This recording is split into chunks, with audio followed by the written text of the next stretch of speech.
Hello, guys. Welcome back again. My name is Amit, and it's code time. So, we are back again with Analyte Code Daily Challenge, and today we have a hard question with ourselves. And the name of the question is Minimum Obstacle Removal to Reach Corner. So, let's start with the question without wasting any further time. देखते हैं आज question क्या कहता है. So, you are given a zero index 2D integer array grid of size m cross n. Each cell has one of the two values. 0 represents empty cell, 1 represents an obstacle that may be removed. Okay तो basically तुम्हारे पास क्या है, एक 2D integer array given है m cross n size का, और हर जो cell है ग्रिड में उसमें दो ही वैल्यू हो सकती है, या तो जीरो होंगी या तो वन होंगी. जीरो का मतलब है कि वो एम्प्टी सेल है, और अगर वन है तो इसका मतलब है कि वहां पर एक ऑब्स्टिकल है जो कि रिमूव किया जा सकता है. Right now what you have to do, you can move up down left and right, तो तुम ऑल फोर डायरेक्शंस में मूव कर सकते हो to find an empty cell. ठीक है, तुम बेसिकली क्या कर सकते हो, तुम किसी भी अगर सेल पे हो, तुम किसी भी एम्प्टी सेल पे जा सकते हो. राइट तुम किसी भी एम्प्टी सेल पे जा सकते हो ये चार डायरेक्शन में मूव करके. Now you have to return the minimum number of obstacles to remove, so you can move from upper left corner 0,0 to lower right corner m-1, n-1. तो बेसिकली क्या कहना चाहता है, तुम्हें बताना है कि what is the minimum number of obstacles, कम से कम ऑब्स्टिकल्स तुमको रिमूव करने हैं such that you can move from the starting cell that is 0,0 to the last cell that is m-1, n-1. ठीक है, ये समझ में आया. यहां से लेके यहां तक जाना है हमको. Starting from there we have to complete a journey till here. हमें बताना है कि यहां से लेके यहां तक जाने में हमें कितने मिनिमम नंबर ऑफ ऑब्स्टिकल्स को रिमूव करना पड़ेगा सच दैट कि हम अपने फाइनल जो डेस्टिनेशन है उसमें पहुंच जाए. कम से कम ऑब्स्टिकल्स को रिमूव करना है. राइट तो let's start with test cases. I think explanation तो बहुत ही सिंपल है, क्वेश्चन बहुत ही सिंपल है, बहुत क्लियर है अपने लैंग्वेज में. Let's start with test cases. पहले टेस्ट केस में हमारे पास क्या है, हमारे पास ऐसा एक ग्रिड दिया हुआ है. ठीक है, जैसे कि ये 3x3 का ग्रिड दिया हुआ है जहां पर आप ऑब्स्टिकल देख सकते हो कि बने हुए हैं. राइट देखो ग्रिड जो है इट्स लाइक 0 1 1 1 1 0 1 1 0. तो जहां पर भी वन है वहां पर basically it means there is an obstacle that can be removed. ठीक है, अब हम स्टार्ट करते हैं. लेट्स से हम 0,0 स्टार्ट करते हैं और आगे बढ़ने की कोशिश करते हैं. आप देख सकते हो कि 0,0 इज ब्लॉक्ड बाय वॉल्स और obstacles on all the three sides. Simple सी बात है, और तो कोई साइड है नहीं. इसके तीनों साइड है, इस पे ये घिरा हुआ है एक ऑब्स्टिकल से. तो ये किसी भी ऑब्स्टिकल को रिमूव करना पड़ेगा. सिंपल सी बात है, it can not move diagonal direction. ठीक है, डायगोनली मूव नहीं कर सकता है. It can only move either left right up और डाउन.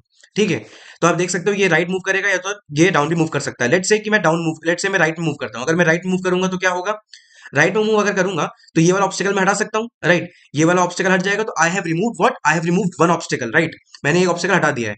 फिर मैं जब यहां पर आ गया, उसके बाद क्या है, उसके बाद I am still blocked by what, I am still blocked by two obstacles. एक उसके राइट में है, एक उसके नीचे डाउन डाउन पे है. सिंपल सी बात है, दोबारा पीछे जाने की जरूरत है नहीं.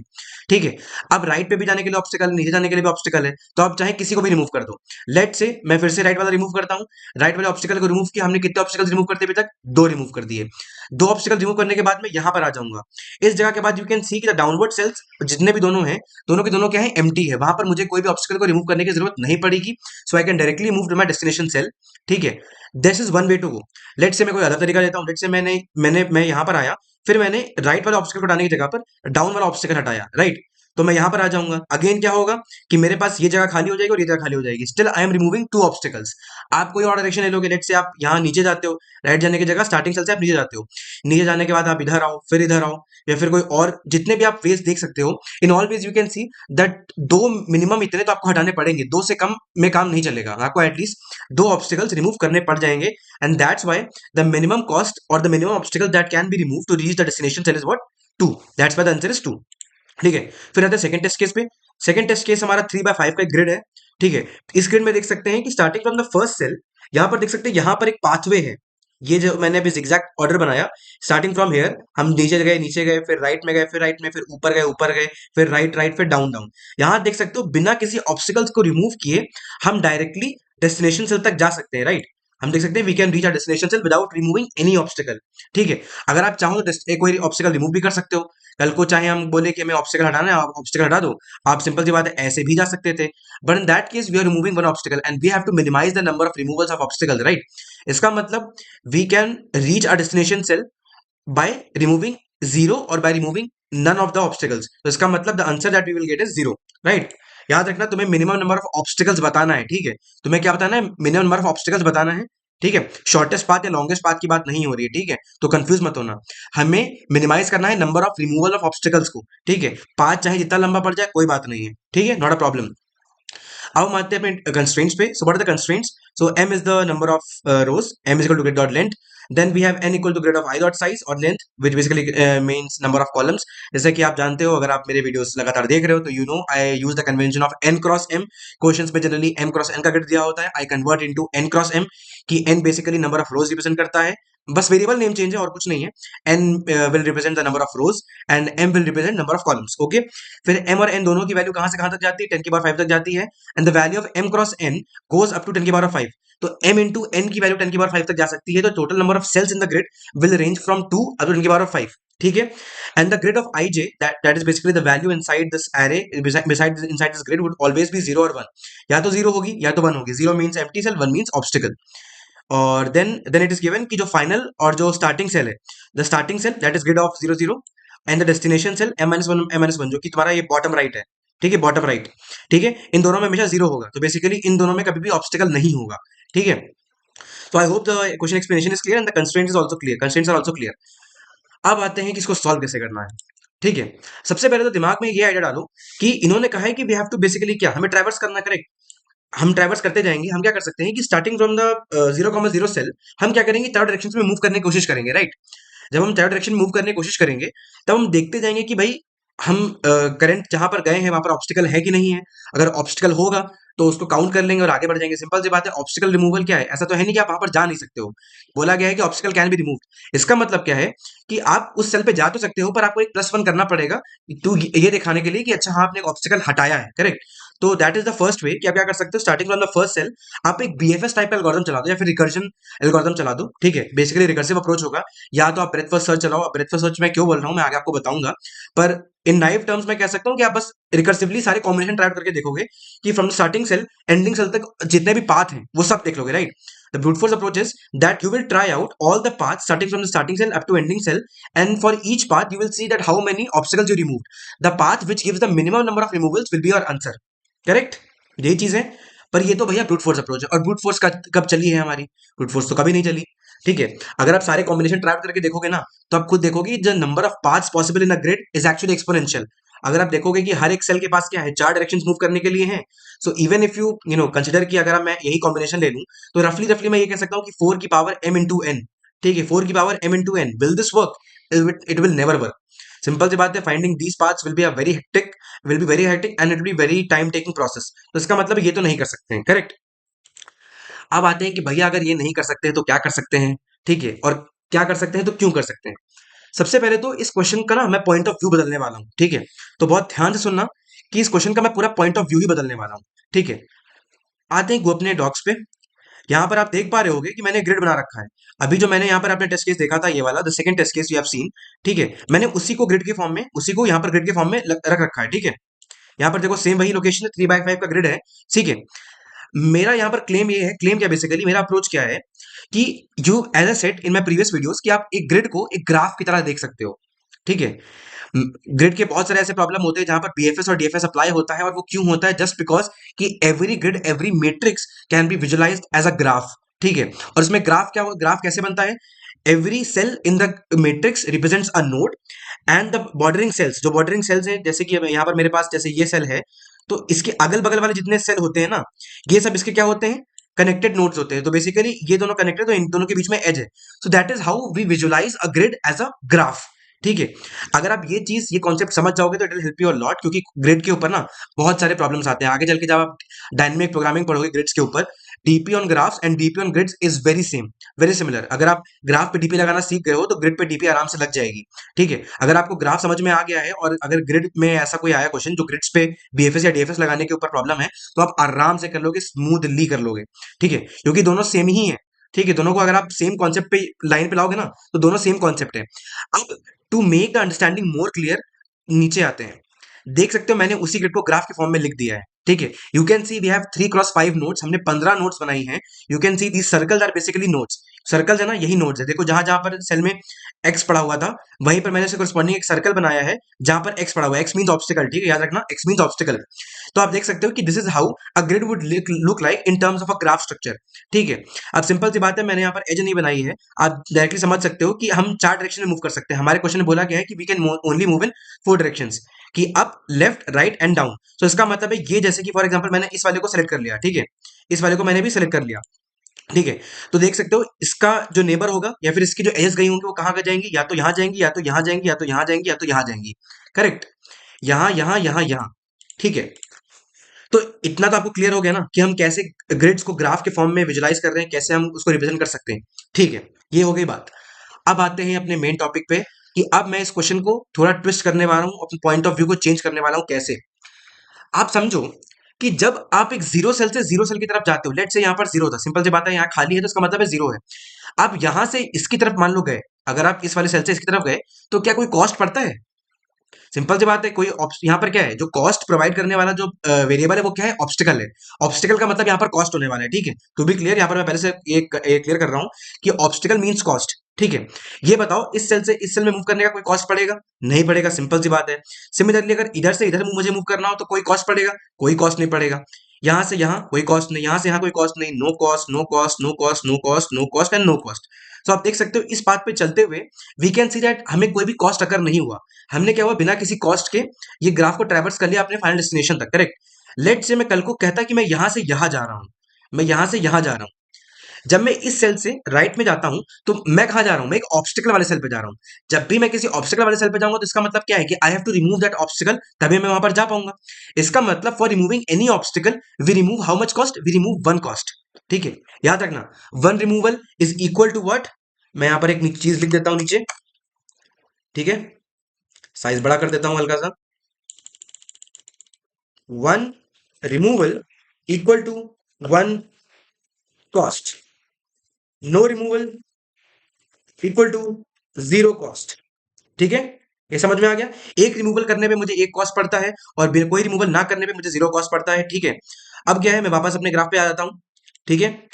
तो अब मैं अगर मान लो यहां से लेफ्ट से राइट में जाता हूं तो मुझे एक का कॉस्ट पड़ा, ठीक है। उसी तरीके से मैं सिंपल सी बात है, अगर नीचे आता हूं तो मुझे एक और कॉस्ट पड़ जाएगा। इसका मतलब क्या है? इसका मतलब मैं कह सकता हूं कि बेसिकली जब मैं इस नोड से इस नोड पे जाता हूं तो इनकी जो एज है, इनकी जो एज है उसका वेट वन है, ठीक है। याद रखना मैंने प्रॉब्लम को कैसे चेंज किया। जब मैं किसी एम्प्टी सेल से एम्प्टी सेल पे जाता हूं, when I move from an empty cell to another empty cell, the cost incurred is zero, और in other terms I can say the edge connecting those nodes has a weight zero, ठीक है। जब कोई दो cell ऐसे हैं जिनमें जो एम्प्टी थे उनकी जो बीच में एज है ना, उसका कॉस्ट क्या पड़ने वाला है, उसका कॉस्ट पड़ने वाला है जीरो। और जब आप किसी एम्प्टी सेल से किसी ऑब्स्टिकल वाले सेल पे जाते हो, in that case the edge weight will be what, will be one, ठीक है। तो यहां पर क्या किया, यहां पर मैंने अब जो वैल्यूज थी सेल में उनको मैंने एज वेट्स में कन्वर्ट कर दिया है, ठीक है। तो व्हाट आई से, मैंने क्या बोला, when you move from zero to zero, यहां जीरो टू जीरो का मतलब है कि एम्प्टी सेल से एम्प्टी सेल पे जा रहे हो, राइट। तो क्या है, कॉस्ट कितना है, cost is zero, cost is zero. When you move from one to zero, जब आप वन से जीरो की तरफ जाते हो, सिंपल सी बात है, आप किसी एम्प्टी सेल पे जा रहे हो तब भी क्या पड़ेगा, कॉस्ट इज जीरो। फिर आता है when you move from one to zero to one, तो क्या है, cost is one. And when you move from one to one, again what, again the cost is one, ठीक है। ये चार रूल्स आपको याद रखने हैं कि हमने क्या किया, हमने अपना एज वेट डिफाइन कर दिया। हमने क्या किया, अपने नोट्स को हमने कह दिया है कि भाई नोट्स पे कुछ नहीं है, बेसिकली जो नोट्स की वैल्यू है वो आप उनकी एज वेट्स बन जाएंगी। जब भी आप किसी एम्प्टी सेल से जीरो पे जाते हो तो कॉस्ट क्या पड़ती है, जीरो पड़ती है। वन से जीरो जाओगे तब भी कॉस्ट जीरो पड़ेगी, जीरो से वन जाओगे तो वन पड़ेगी, वन से वन जाएगी तो भी वन पड़ेगी। सिंपल सी बात है, जो डेस्टिनेशन सेल होता है उस पर ऑब्स्टिकल है कि नहीं उससे डिसाइड होता है कि हमारा एज वेट क्या होने वाला है। देख सकते हो जब भी हम किसी ऑब्स्टिकल वाले सेल पे जाते हैं हमारा कॉस्ट वन पड़ता है, नहीं तो कॉस्ट जीरो पड़ता है, ठीक है। तो अब हमने अपना ग्राफ को चेंज कर लिया। हमने क्या किया है, अब हम अपने ग्राफ को किस में कन्वर्ट कर लिया है, एक वेटेड ग्राफ में कन्वर्ट कर लिया। हम हमारा तक अभी जो ग्रिड था, now that is converted to a weighted graph, जहां पर हर एक एज वेट या तो जीरो है या तो वन है। एज वेट जीरो कब है, जब आप किसी एम्प्टी सेल की तरफ जाते हो, और एज वेट वन कब है, जब आप किसी ऑब्स्टिकल वाले सेल पे जाते हो। अब सिंपल सी बात है, मैंने क्या किया, मैंने जो अपना ग्रिड से ग्राफ बनाया है वो वेटेड ग्राफ है जहां पर हर एक एज की वेट है। तो मुझे क्या करना है, I can just use a shortest path algorithm.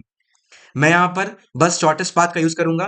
जो भी मेरा जो नया ग्राफ बन के आया है ना, उसी में अगर मैं शॉर्टेस्ट पाथ निकाल लूं अपना, तो सिंपल सी बात है, I will get my answer, ठीक है। शॉर्टेस्ट पाथ, कंफ्यूज मत होना, शॉर्टेस्ट पाथ में I am talking about what I am talking about, जो कि एज का वेट्स है, ठीक है, नंबर ऑफ सेल्स कवर्ड से डिफाइन नहीं होगा, यहाँ पर याद रखना, number of cells does not define the shortest path, the edge weights will define the shortest path. जैसे कि अब मैं यहाँ पर आता हूँ, वो दोबारा अपने ग्राफ पे, जैसे जीरो से ये एम्प्टी चलता है, ये एम्प्टी चलता है, इनके बीच में एज वेट क्या होगी, जीरो होगी।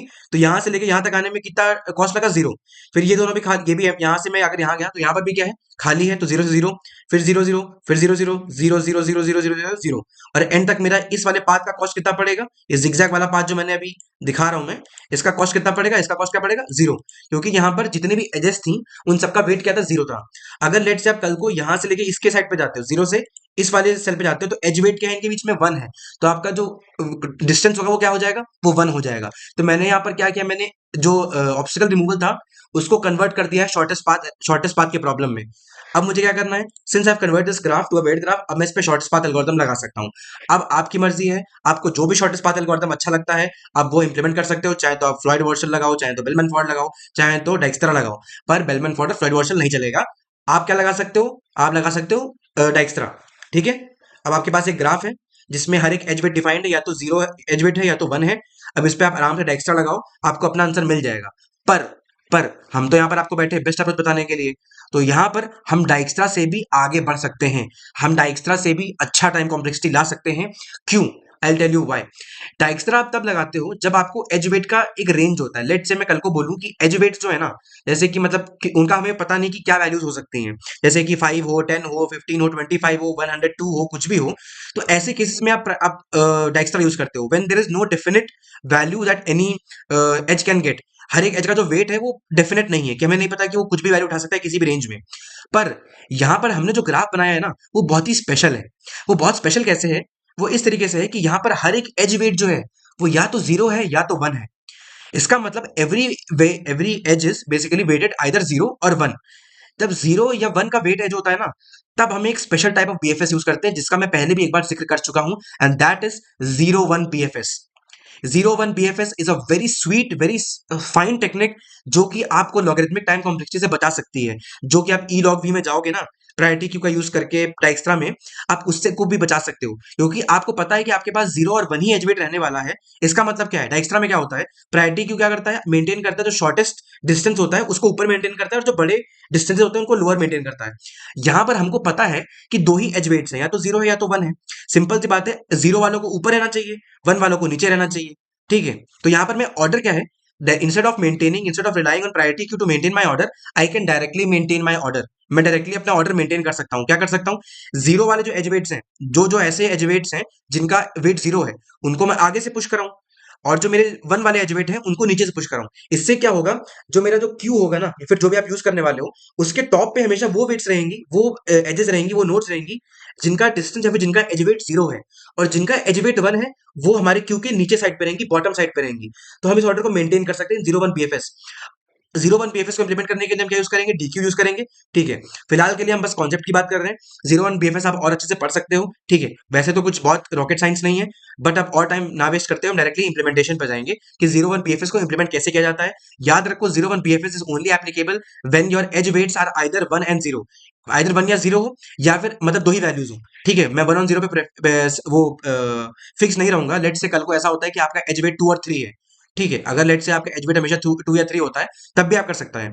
Basically it means zero one BFS is applicable whenever the edge weights can have only two values. जब भी कोई दो वैल्यू हो सकती है एज वेट की, सिर्फ तभी जीरो वन बीएफएस काम करता है। और यहाँ पर हमारे पास जीरो वन पहले से पता है, तो हम जीरो वन बीएफएस को ही यूज करेंगे अपना डिस्टेंस या फिर अपना मिनिमम रिमूवल फाइंड करने के लिए। याद रखना, क्वेश्चन को चेंज हमने कैसे किया। The initial question was removal of obstacles, we converted it into graph, and if the graph the edges would be weighted. उसके बाद हमने उसको शॉर्टेस्ट पाथ प्रॉब्लम में कन्वर्ट कर दिया। अब हम उसका आंसर फाइंड करते हैं। चलो स्टार्ट करते हैं इम्प्लीमेंटेशन के साथ में। यहाँ पर आते हैं सबसे पहले। I hope everybody can see the screen, okay. या कंट्रोल प्लस कर लेता हूं मैं। ओके, तो सबसे पहले क्या करेंगे, int n equal to grid dot size, हमको चाहिए नंबर ऑफ रोज, ओके। फिर चाहिए m equal to grid of zero dot rows, basically number of columns हमको इससे मिल जाएगा, ठीक है। उसके बाद हम एक डायरेक्शन के लिए एक 2D एरे ले लेंगे, जो कि हमें बताएगा हम कहाँ कहाँ जा सकते हैं। जीरो कॉमा माइनस वन, इसका मतलब पिछले वाले कॉलम पे, जीरो कॉमा वन इसका मतलब नेक्स्ट वाले कॉलम पे, उसके बाद वन कॉमा जीरो मतलब अगले वाले रो पे, और माइनस वन कॉमा जीरो मतलब पिछले वाले रो पे, ठीक है। ये हो गया। उसके बाद एक क्या लेते हैं, we can just take a deque. अब हम यहाँ पर क्या करेंगे, डी क्यू लेंगे और उसको क्या करेंगे, देखो डी क्यू, डी क्यू लिया और इसमें पुश कराएंगे वेक्टर इंट। ये वेक्टर इंट क्यों पुश करा रहे हैं, क्योंकि हम तीन वैल्यूज मेंटेन करने वाले हैं। पहले दो उसके कोऑर्डिनेट्स, जिस भी सेल पे हम उसके कोऑर्डिनेट्स, और उसका फाइनल होगा the minimum number of moves required उस सेल पे पहुंचने के लिए, ठीक है, वो कैलकुलेट करने के लिए, तो it will B D Q. ठीक है, इनिशियली क्या होगा, D Q dot push, D Q dot push कराएंगे क्या, zero, zero comma zero comma zero. अब हम अपना स्टार्ट करते हैं 01 BFS। ठीक है, okay, D Q dot empty. उसके बाद सबसे पहले तो एक्सट्रैक्ट करते हैं वैल्यूज को, what, D Q dot front, और यहाँ पर पुश फ्रंट होगा, ओके, पुश फ्रंट कर देता हूं मैं। ठीक है, डी क्यू में आप दो दो साइड से पुश करा सकते हो, तो मैं क्या कराऊंगा, फ्रंट से जीरो एज वेट वाली एजेस को पुश कराऊंगा और बैक से वन एज वेट वाली एजेस को पुश कराऊंगा। ठीक है, सिंपल सी बात है, तभी मेरा ऑर्डर मेंटेन रहेगा, जीरो वाली ऊपर, वन वाली नीचे। ठीक है, front of zero, then y would be equal to what, dq dot front of 1। ठीक है, उसके बाद क्या, उसके बाद आई कैन से dist would be what, dq dot front of 2। ठीक है, और dq dot pop, ये पॉप करा दिया। उसके बाद इसके चार डायरेक्शन के नेबर्स को देखते हैं, I zero, I less than four, I plus plus into D X, X plus what, D I R of I of zero, okay, and dy would be equal to y plus dir of I of 1। Okay, ठीक है, अब check करेंगे क्या, अगर हम grid के बाहर नहीं जा रहे, if dx is less than zero और dy is less than zero और dx is equal to n और dy is exactly equal to m, इस केस में क्या करेंगे, कंटिन्यू कर देंगे।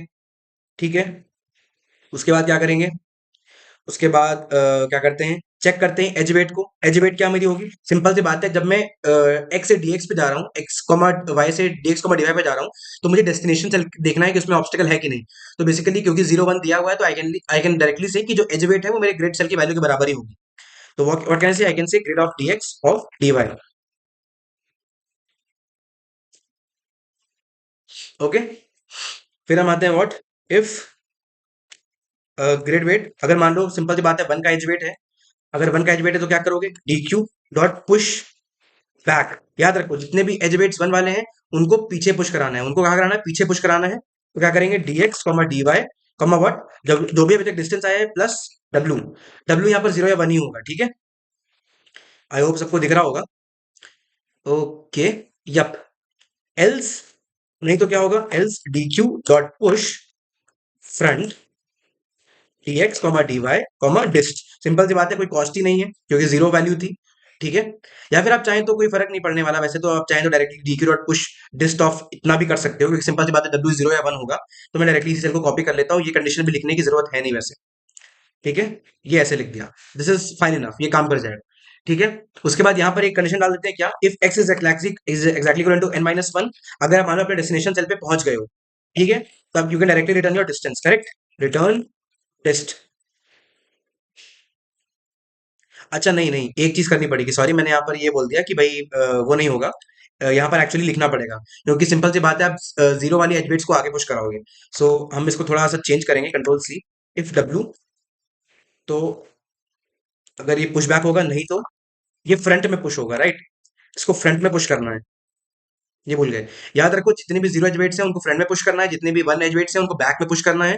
ठीक है, अच्छा, यहाँ पर एक और चीज होगी, यहाँ पर ये तो हमने डिस्टेंस रिटर्न करा दिया, यहाँ पर एक और वेक्टर लेंगे मार्क करने के लिए कि हम जो जो सेल विजिट कर चुके हैं उसको दोबारा विजिट करने की जरूरत नहीं है। ठीक है, so what we do, bool, and let's say visit नाम रखते हैं n comma vector bool comma m comma false. ठीक है, और क्या करेंगे, visit of zero, of zero, of zero equal to true. ठीक है, और जब भी यहाँ पर कोई वो जाएगा, तो आप क्या करोगे, visit of dx of dy equal to true, और यहाँ पर भी डाल दो कि अगर ऑलरेडी विजिट हो चुका है वो सेल, तो उसको दोबारा विजिट करने की जरूरत नहीं है। ठीक है, सो आई होप ये क्लियर हो गया होगा। सबसे पहले क्या किया हमने, सबसे पहले थोड़ा मैं गैप दे देता हूँ, सबसे पहले क्या किया हमने, अपने वेरिएबल्स डिक्लेयर किए। ठीक है, उसके बाद हमने डायरेक्शंस उठाए अपने। ठीक है, एंड देन उसके बाद हमने एक DQ डिफाइन किया जिसमें हम अपनी वैल्यूज को पुश कराएंगे, फिर DQ में 0,0 और जो इनिशियल डिस्टेंस था उसको पुश कराया 0। उसके बाद मार्क रखने के लिए सबको हमने विजिट एरे यूज किया, इनिशियल को डिक्लेयर कर दिया, फिर हमने अपना 0 1 BFS यूज किया है। इसको मैं लिख देता हूँ कि this is what, this is 0 1 BFS। ठीक है, उसके बाद मैंने करंट वैल्यूज को उठाया, उसके बाद चेक किया कि अगर मैं डेस्टिनेशन सेल पे चला गया हूं तो आई can directly return the number of minimum number of removals. ठीक है। अच्छा, यहाँ पर ये आप देख रहे होगे कि भाई भैया ये तो शॉर्टेस्ट पाथ है ना, शॉर्टेस्ट पाथ एल्गोरिथम में जनरली हम ऐसा करते नहीं है, हम तो एक डिस्टेंस एरे बना के चलते हैं। याद रखो ये BFS है, और यहाँ पर हम डायरेक्टली हर बार ना 0 1 BFS में क्या कर रहे हैं, एज वेट्स को मेंटेन कर रहे हैं सच दैट जो 0 एज वेट्स हैं, जो मिनिमम एज वेट्स वाली एजेस है वो ऊपर है। तो इसका मतलब है जो भी डिस्टेंस हमें जो भी जो पाथ है जो हमें सबसे पहले पहुंचा रहा है अपने डेस्टिनेशन सेल पे, वही हमें मिनिमम डिस्टेंस देगा। ठीक है, ये चीज याद रखना। ठीक है, इसीलिए हम क्या कर रहे हैं, जो जीरो एज वेट वाली एजेस हैं उनको फ्रंट में पुश करा रहे हैं, और जो 1 एज वेट्स वाली एजेस हैं उनको आगे उनको पीछे पुश करा रहे हैं। राइट, हमारा ऑर्डर मेंटेन रहेगा। उसके बाद हमने चेक कर लिया कि भाई ऑलरेडी विजिट तो नहीं है, या तो ग्रिड के बाहर नहीं जा रहे हैं, अगर ऐसा है तो कंटिन्यू कर दो, नहीं तो पुश करा दो और उसको विजिट मार्क कर दो। ठीक है, अब ताकि ये मुझे एरर ना दे तो इसलिए मैं बाहर एक डिफॉल्ट वैल्यू डाल देता हूँ, रिटर्न -1, जो कि कभी चलेगा नहीं। ठीक है, क्योंकि हर बार ये आंसर हमें मिल ही जाएगा यहाँ से। So I think the code is complete now. अब उसको चला के देखते हैं, रन करते हैं। ओके ओके, यहाँ विजिट में एक और वो करना था। ओके, फिर से रन करते हैं। What, DQ dot pop front करना होगा इस बार। अच्छा, यहाँ पर पॉप फ्रंट और पॉप बैक होता है, पॉप बैक और पॉप फ्रंट होता है। आई होप कि मैंने फिर से कुछ नहीं गलती की है। Okay, so we can see that our code pass sample test case. अब सब पे चला के देखते हैं।